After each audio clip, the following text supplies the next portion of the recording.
What's up, everyone? Joe Gray here.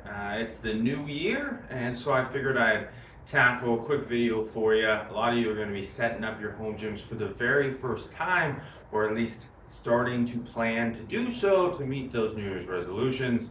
So, as someone who's lifted in their garage exclusively since 2013, I hope I can hand off some vital, helpful information for all of you so you can avoid some of the mistakes I have made and others have made over the years. So this is going to be the 5 mistakes to avoid while setting up your home gym. Let's check it out.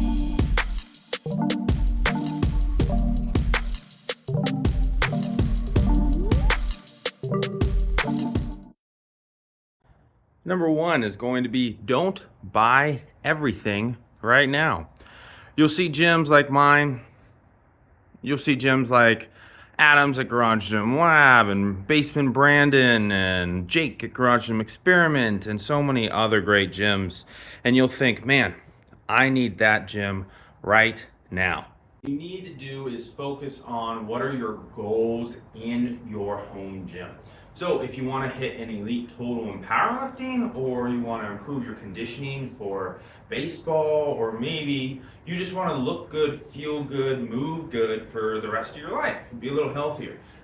All of those are perfectly acceptable goals and should dictate what your gym looks like.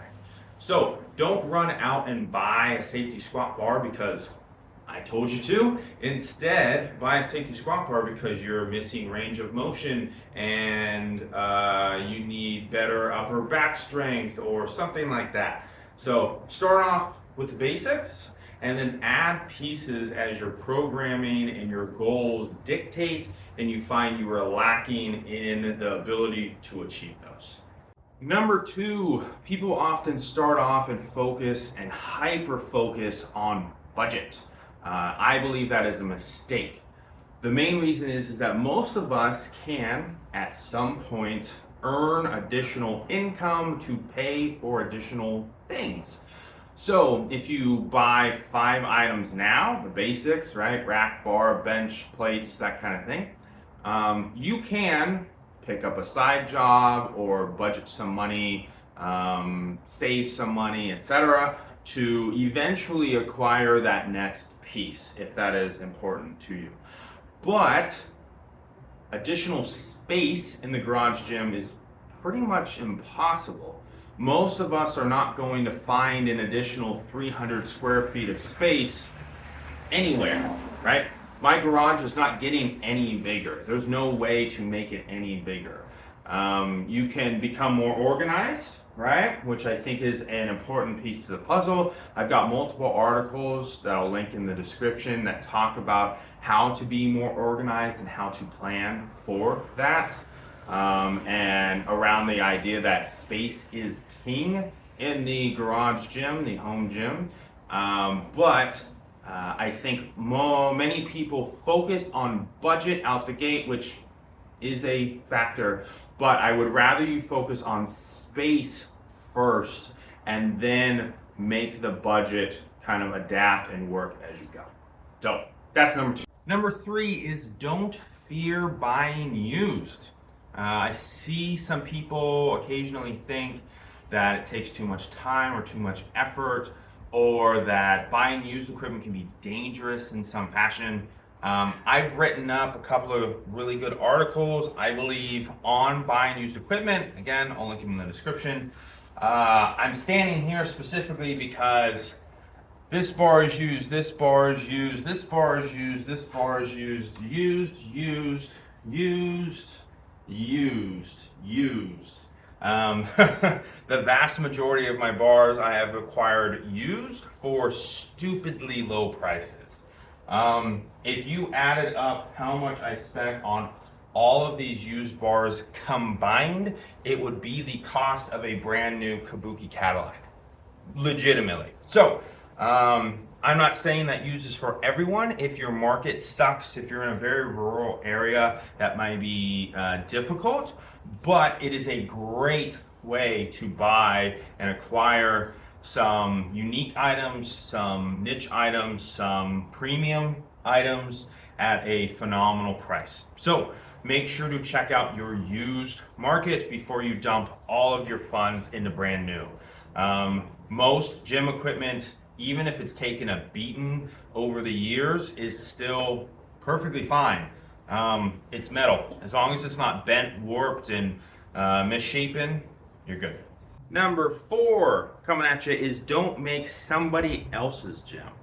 The absolute most awesome piece about owning a home gym is being able to make it your own. So that comes down to things like customization. Again, I got some articles in the description to help you out. You've got, custom colors and aesthetics and things like that, down to adding bands and chains and different bars and whatever it might be. You can play your own music, right? I've got a computer with a stereo system ran to it, so that way we can listen to our own music while we work out. All kinds of stuff, right? Make the equipment both function, look, feel, be organized, whatever it might be that matches your preferences, not somebody else's. If you like gold, or you like yellow, or you like crap everywhere, make it your own space. So take influence from others, but make sure you build a gym that you want. Last one for you is to not think the home gym is ever done. I do not know anyone that I have talked to on a regular basis so far that actually legitimately thinks that their gym is done, has been doing this for any length of time. I have been doing this since 2013, and I have added, changed, moved, and painted, redone all kinds of stuff. Things I never thought I'd get rid of, like my PowerTech lever gym, got replaced by my Inspire FT2. Adding pieces like the Mutant Metal snapbacks and UDA were premium pieces that I never really would have considered. I had my wall storage for my bars, and because I've continued to splurge on my specialty bar habit, I've added my 9-bar holder. I have ideas that I could replace my entire dumbbells.